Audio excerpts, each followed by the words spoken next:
하나님 말씀은 구약성경 이사야서 30장 15절에서 17절까지입니다. 우리 함께 읽겠습니다.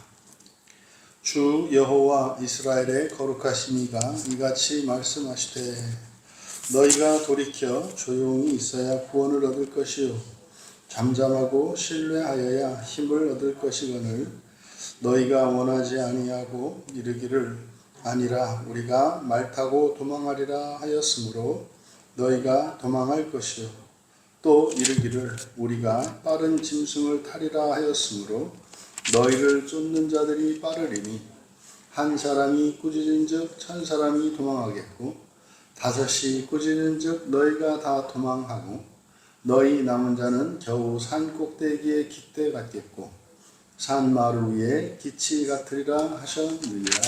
아멘. 조용히 돌이키고 조용히 있어야 얻는 구원, 돌이키고 조용히 있어야 얻는 구원이라는 제목으로 말씀의 은혜를 나누고자 합니다. 본문은 왜냐하면 이렇게 시작을 합니다. 왜냐하면 이것은 바로 이제 앞에서 말씀했던 어떻게 그렇게 유다가 가루가 될 정도로 그렇게 산산조각이 나서 정말 면은 하나도 없는 완전히 가루까지 부서지게 됐는지 그 이유를 설명하는 것입니다. 그러니까 사실 이 본문은 성경에 있는 전체 모든 성경에 있는 말씀 가운데에서 가장 안타깝고 가장 비극적이고 너무나 어이없는 그런 본문으로 꼽힙니다. 왜냐하면 내용을 읽어보면 그 유다 백성들이 완전히 가루가 될 정도로 파멸을 하게 된 원인이 그들이 힘이 없어서도 아니고 하나님이 버려서도 아니고 또 그 적들이 너무나 강력하고 악해서 그런 것도 아니라 스스로 자초한 것이라고 말씀하고 있기 때문에 그렇습니다. 스스로 자초한 것이기 때문에. 여러분 사실 물에 빠진 사람이 이제 수영을 하지 못하고 물에 빠진 사람이 살아날 수 있는 가장 확실한 방법은 몸부림을 멈추는 겁니다. 그리고 누군가가 와서 자신을 구조해 줄 때까지 기다리는 거죠. 헤엄칠 수 없는 사람이 다시 말해 자기 힘으로 빠져나올 수 없는 상황에서 무엇인가를 하겠다고 그렇게 허우적대면 될수록 몸은 더 깊이 가라앉고 이제 죽음의 시간은 오히려 점점점 더 가까워지기 때문입니다. 정말 15절에 왜냐하면이라고 시작하는 이 이유, 유다가 멸망당한 이유를 설명을 하는데 이것은 사실 오늘날도 예수님을 믿고 살아가는 그리스도의 인생 안에서도 똑같이 반복되고 있는 너무나 안타까우면서도 어이없는 본문입니다. 그래서 오늘 본문을 통해서 우리가 너무나 당연시 여기고 있고 우리가 믿는 것인데도 불구하고 불순종으로 말미암아 우리의 신앙의 유익을 얻지 못하고 있는, 그러니까 고생할 필요도 없고 고통을 겪을 필요도 없는데 괜한 수고를 하고 있는 이런 것들이 우리에게 깨달아지고 발견되고 중단될 수 있는 그런 은혜가 부어지기를 바랍니다. 먼저 15절은 하나님의 애타는 초대와 또 그것을 거부한 하나님의 백성들에 대한 이야기가 나와 있습니다.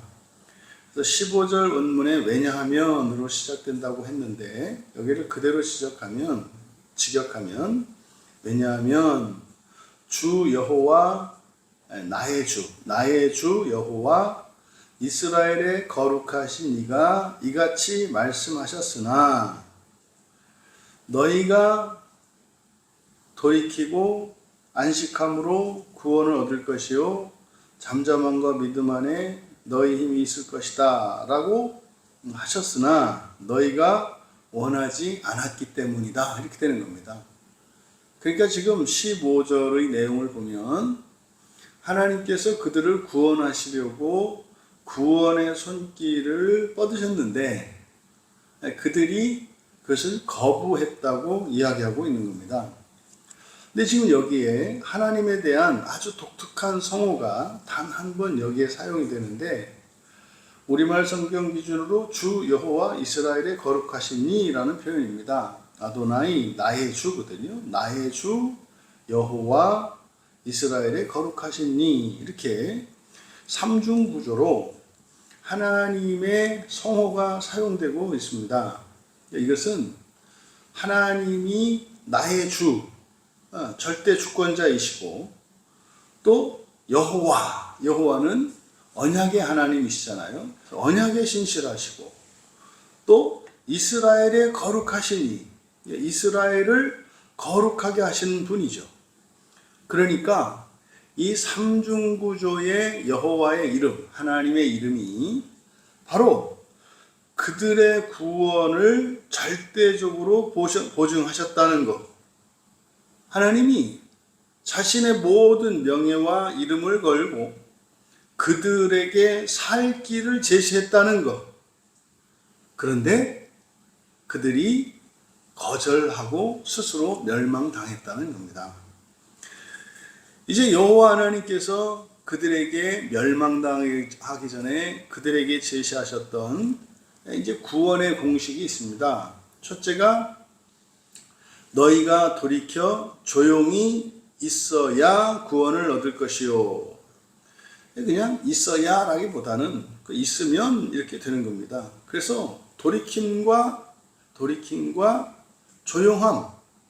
그러니까 이건 지금 우리가 흔히 신앙생활할 때 인생에 이러저러한 환난과 고난을 만났을 때 그게 바닥인지 아니면은 천장인지, 그래서 우리가 한계를 돌파하기 위한 시험인지 아니면 정말로 멸망을 향해서 가고 있는 것인지를 우리가 분별해야 한다.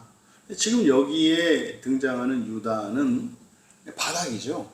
바닥입니다. 그러면 그때는 해야 되는 게 뭡니까? 돌이키는 거예요. 회개하는 겁니다. 회개죠. 그리고 하나님께서 요구하는 것이 뭡니까? 돌이켜 조용히 있으면, 이렇게 돼요. 돌이켜 조용히 있으면. 그럼 사실은 이때 돌이켜 조용히 있으면이라고 했을 때 이것은 뭐냐면 더 이상 가지 않는 것 뿐이에요. 왜냐하면 돌이켜 조용히라고 하는 것은 정지된 상태거든요. 그러니까 돌이켜서 어떻게 완전히 바꾸고 이것도 아니고 더 이상은 멸망을 향하여 가는 길에서 걸음을 멈추라는 거죠. 그리고 방향을 바꾸라는 거죠. 그래서 돌이킴과 조용함, 이것은 구원을 얻는답니다. 그러니까 이건 뭡니까? 하나님께서 구원하시겠다는 거죠. 그러니까 얼굴을 여호와 하나님을 향하여 얼굴을 돌리고, 그리고 거기서 하나님의 구원의 손길을 기다리라는 거죠. 이게 지금 마치 우리가 보았던 사도행전 1장의 장면이란 말이에요. 성령이 오실 때까지 기다려라. 그래서 권능을 받아라. 거기서는 권능이지만 지금 여기서는 뭡니까? 구원의 은혜죠. 구원을 기다리라는 거예요. 근데 조건이 뭡니까? 바꾸라는 거예요. 그리고요, 뭘 하라는 게 아니라 가만히 있으라는 겁니다. 그리고 이어서 잠잠하고 신뢰하여 힘을 얻을 것이거늘, 이렇게 이제 번역을 했습니다만 그대로 직역하면 잠잠함과 믿음 안에 너의 힘이 있을 것이다. 이렇게 잠잠함과 믿음 안에 너의 힘이 있을 것이다. 이건 뭡니까? 그러니까 가만히 있으면 뭐 하겠다? 하나님께서 힘을 주시겠다라는 약속이에요. 그러니까 악을 향하여 멸망을 향하여 치닫고 있던 유다니까 그의 판단력도 잘못됐고 감정도 잘못됐고 뜻도 의지도 잘못됐어. 다만 있는 것은 열심입니다. 잘못된 열심이죠. 방향이 틀어진 열심이죠. 그러니까요, 여기서 말하는 회개라는 것은 사실은 뭡니까? 악한 열심을 멈추라는 거죠. 악한 열심을 멈추라는 거예요. 그러면 하나님께서 구원하시는데 어떻게 구원하시는가? 그렇게 멈추고 가만히 있으면 거기에 뒤에서 조건 하나 붙는 게 뭡니까? 신뢰하는 거예요. 믿는 겁니다. 믿는 겁니다. 그러면 힘이 있을 것이다. 이건 약속입니다. 이건 뭐예요? 힘을 주시겠다는 거죠.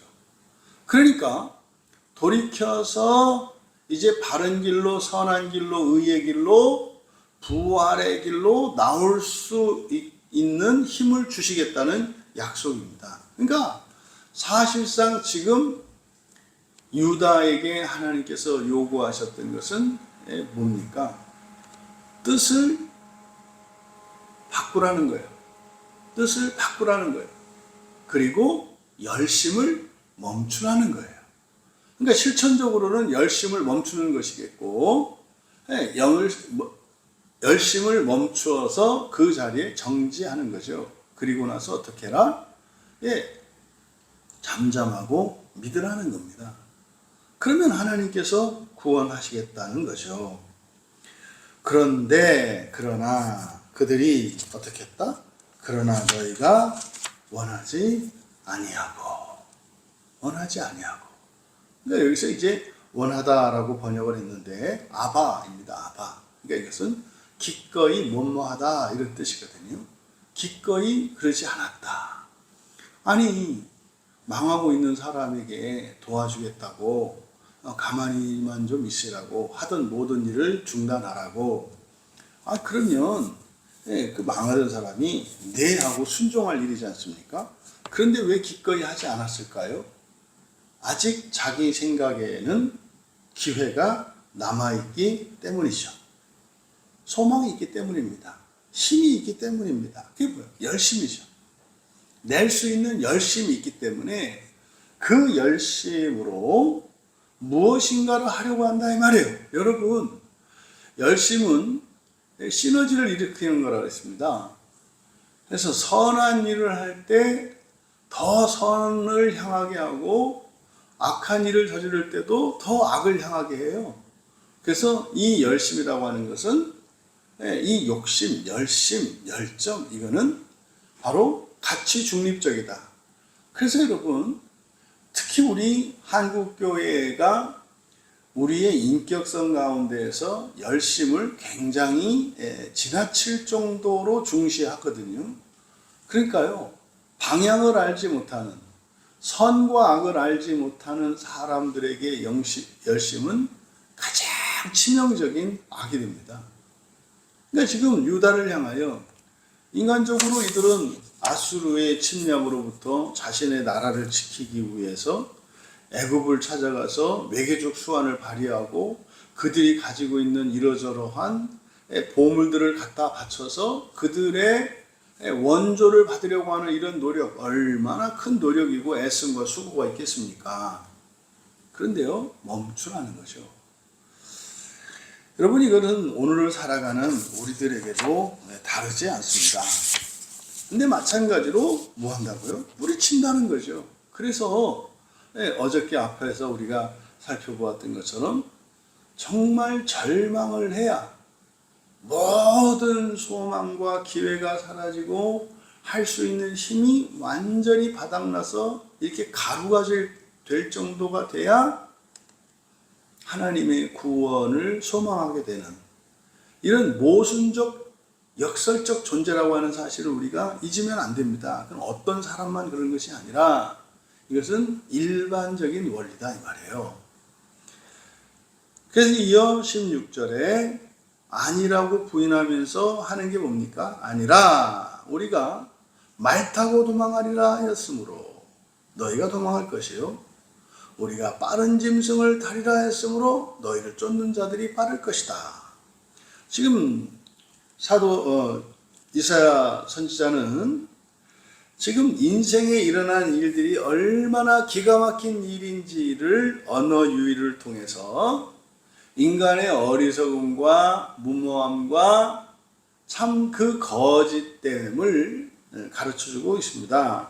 여기서 하나님 백성들이 하나님 말씀에 정면으로 반기를 든대요. 그러니까 가만히 있으라고요? 싫어요. 이러는 거죠. 싫어요. 우리는 애굽에서 수입한 그 최고급 군마를 타고 빨리 도망칠 겁니다. 이렇게 얘기하는 거예요. 아니라는 거죠. 이렇게 하라고요? 아니요. 그렇게 안 할 건데요. 이어서 이 속도의 역설을 언어 유희를 통해서 보여주는데요. 16절에서 그들이 뭐라고 했습니까? 말을 타고 빨리 도망가겠다 그랬죠.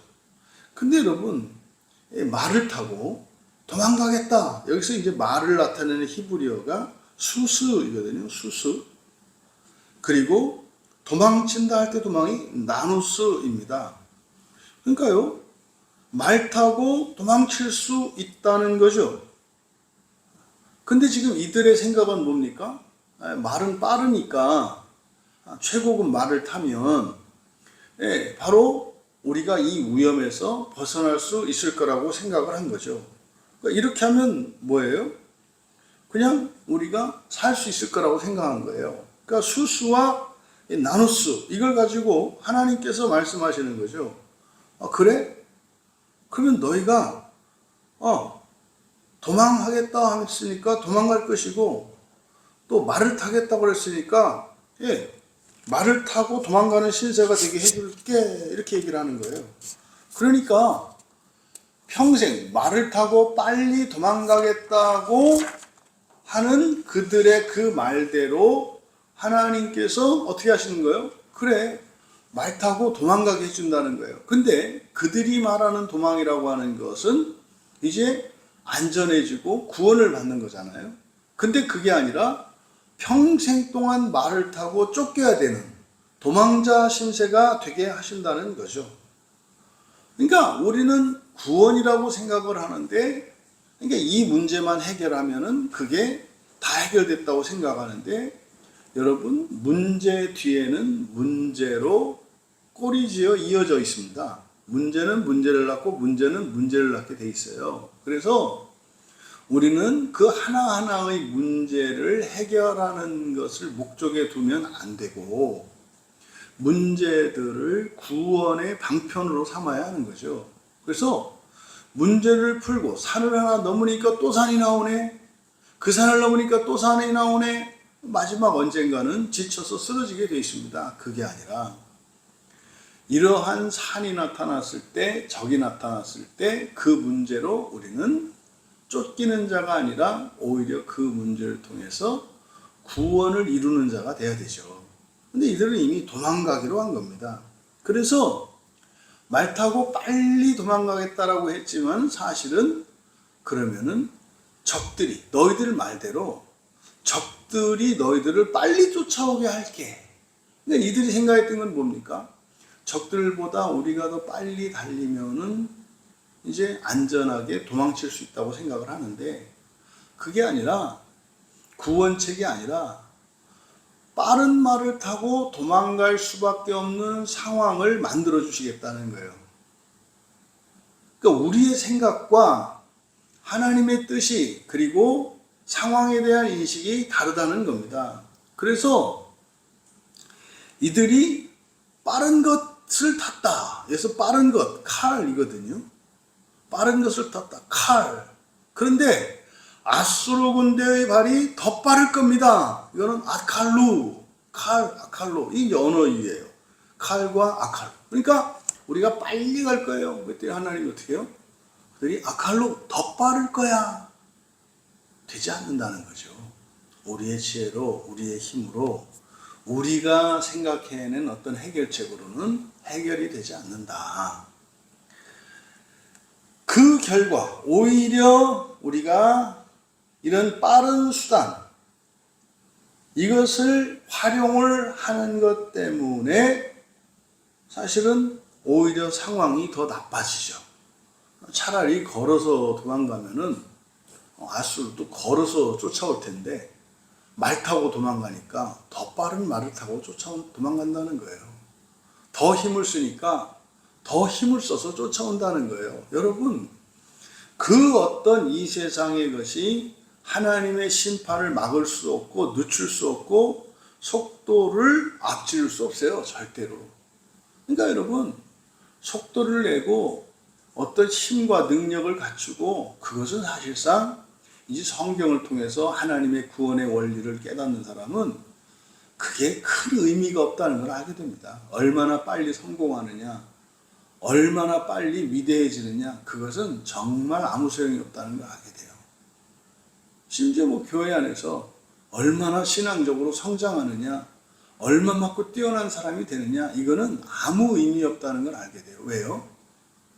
그 사람에 맞추어서 하나님께서 인생을 살게 하시거든요.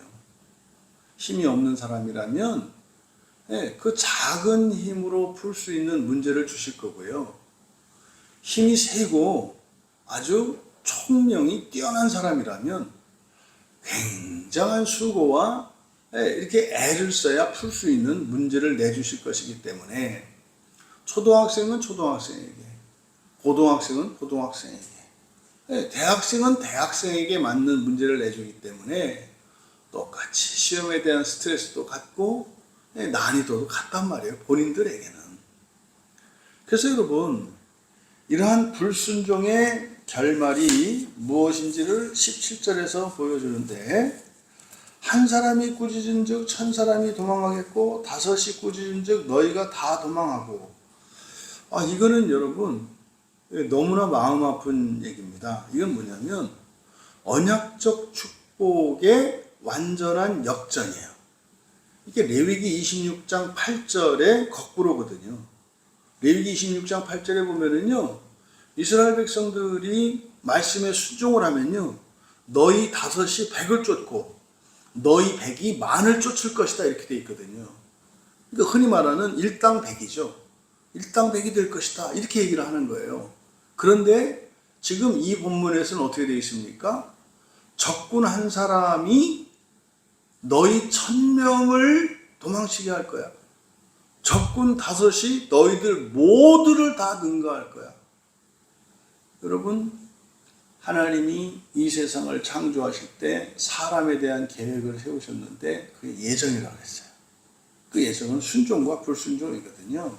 그러면 순종하는 가운데 약속하신 이 복, 그런데 불순종하는 이들에게 약속하신 저주, 이것을 지금 17절에서 대비하고 있습니다. 그러니까요, 이제 하나님의 구원의 길을 거부하고 불순종하면, 이거는 믿음의 문제가 아니에요. 불순종하는 거예요, 불순종. 불순종했을 때 언약의 복만 취소되는 것이 아니라 오히려 그것이 역전되어서 축복이 저주로 바뀐다는 사실을 가르쳐 줍니다. 그러면요, 그 끝은 어떻게 됩니까? 너희 남은 자는 겨우 산꼭대기에 깃대 같겠고 산마루 위에 깃이 같을 것이다. 이게 무슨 말입니까? 아니, 깃대는 산꼭대기 있고요. 깃발은 산마루에 있어요. 이게 찢긴 거죠. 그러니까 뭡니까? 완전히 전쟁에서 져서 다 죽고 그냥 깃대만 산꼭대기에 꼽혀 있고 거기에 있던 깃발은 산등성이에 이렇게 있는 겁니다. 어떻게 하나님의 언약의 복을 받은 자들이 하나님의 도우심의 손길을 거부함으로써 이런 일이 일어날 수 있을까? 여러분, 조심하셔야 된다니까요. 복을 받든지 저주를 받든지 둘 중에 하나입니다. 오히려 아직 예수님을 믿지 않은 사람들은 언약 안에 들어오지 않았기 때문에 그게 정확하게 그들의 행위와 그들의 순종과 불순종에 따라서 하나님의 그 복과 저주가 임하지는 않아요. 왜? 아직 언약을 맺지는 않았으니까. 일반 은총 안에 있다는 말이에요. 그런데요, 예수님을 믿고 세례받은 사람들은 오히려 더 긴장을 해야 됩니다. 그런데 사실은요, 그래서 예수 믿은 것이 복의 기회일 수도 있고 저주의 기회일 수도, 저주의 위험일 수도 있다라고 하는 사실입니다. 그러니까 얼마나 많은 그리스도인들이 이 무지로 인해서 이 사실을 모르고 스스로 화를 자초하며 살고 있는지 몰라요. 여러분, 이 본문이 우리에게 주는 메시지는 너무나 명확합니다. 순종하라는 겁니다. 순종이 다른 것도 아니에요. 우리를 도우시기 위한 하나님의 구원의 손길을 받아들이라는 겁니다. 그런데요, 그것을 거절하고 굳이 내 생각, 내 힘으로 살아보겠다고 이렇게 빨리 도망쳐서 살아보겠다고 하되 결국에는 완전히 멸망당한 이 유다 백성들의 모습, 이것이 과거의 우리의 삶에 있을지언정 오늘과 앞으로의 평생에는 일어나지 않기를 바랍니다. 또 우리가 인생의 어떤 문제, 이런 막힘 앞에서 부산을 떨고 조급해야 할 것이 아니라, 그래서 이거를 해결할 수 있는 어떤 해결책을 찾는 거죠. 빠른 말이죠. 그런 도움의 손길이죠. 이것을 찾아내려고 찾기 위해서 이리저리 뛰어다니는 것을 멈추십시오. 우리는 그리스도인입니다. 우리의 힘과 구원은 이 세상의 능력과 속도 거기 있지 않습니다. 오직 나의 주 여호와 이스라엘의 거룩하신 이에게 있다는 사실을 기억하셔야 합니다. 그래서 우리는 언제나 오히려 이런 위험과 환난 속에서 그리스도의 십자가 앞으로 나와 잠잠히 머물러야 합니다. 그때 조심해야 할 것은 뭐다? 믿음을 잃지 않는 것이다. 믿음을 잃지 않는 것이다. 오늘 이 시간 우리 손에 쥐고 있던 헛된 고삐들을 내려놓고 바삐 움직이던 발을 멈추고 잠잠히 하나님을 신뢰함으로 참된 구원과 능력을 경험하는 복된 성도들이 되시기를 주님의 이름으로 축원합니다. 존귀하신 하나님, 때로는 저희들이 분주하게 힘을 내어 열심을 내야 할 때가 있고, 때로는 믿음으로 잠잠하여 기다려야 할 때가 있음을 오늘 말씀을 통해 다시 한번 깨닫게 하시니 참으로 감사합니다. 저희들의 힘과 능력으로 해결할 수 있는 문제들은 성실히 열심을 다하여 나아가되, 저희들의 인생에 저희들의 힘으로 감당할 수 없는 어떠한 사소한 문제들이 일어났을 때 그것을 돌아가는 자들도 아니고, 또한 그것을 인간적인 방법으로 해결하려 하는 자들도 아니고, 하나님 앞에서 잠잠히 기다리며 우리의 죄를 발견하고 우리에게 없는 또 결핍이 무엇인지를 깨달아 하나님께 은혜를 구할 때 저희들의 기도에 응답하시는 하나님으로 말미암아 구원과 힘을 받을 수 있는 복을 내려 주시옵소서. 감사하며 예수님의 이름으로 기도하옵나이다.